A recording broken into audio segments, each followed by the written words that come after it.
Des de la diòcesi de Tortosa, amb tots els preveres, els diaques, els membres de vida consagrada, tots els fidels laics i laiques, tots els que formem la gran família diocesana tortosina, el sant poble fidel de Déu que peregrina en aquestes terres, preguem pel repòs etern del papa Francesc. Ens ha deixat en la Pasqua el bisbe de Roma, successor de Pere, que sempre ens ha impulsat durant 12 anys del seu pontificat a escampar arreu l'alegria de l'Evangeli. Ens ha deixat el llistó molt alt, ens ha estimulat sempre a anar, com ell feia, a les perifèries no només geogràfiques, sinó existencials, a tenir aquesta predilecció especial pels més pobres. Quan l'estaven votant en el dia del conclave, el cardenal que tenia al seu costat, cardenal Humes, li va dir: no t'oblidis dels pobres, quan veia que seria ell l'elegit. I es va posar de nom Francesc, en honor a Sant Francesc d'Assís, il poverello, el patró, per altra banda, d'Itàlia.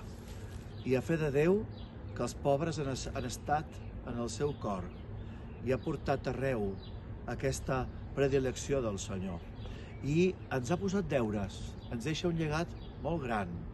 Ens ha posat els deures de que hem de ser una església sinodal, una església fraterna, una església en la qual hi caben tots, i una església gran família en la qual es possibiliti l'encontre amb Jesucrist, que és el millor que ens pot passar en la vida. Gràcies, Papa Francesc, pel vostre testimoni.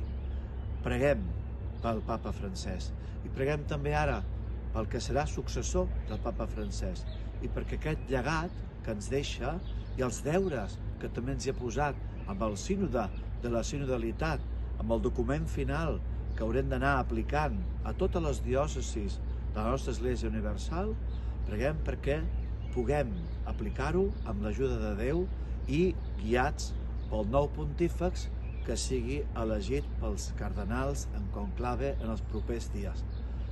Som en mans del Senyor, l'Esperit Sant és el motor de l'Església i unim-nos en aquests moments com a família diocesana, sobretot encomanant a la misericòrdia del Senyor el bon Papa Francesc.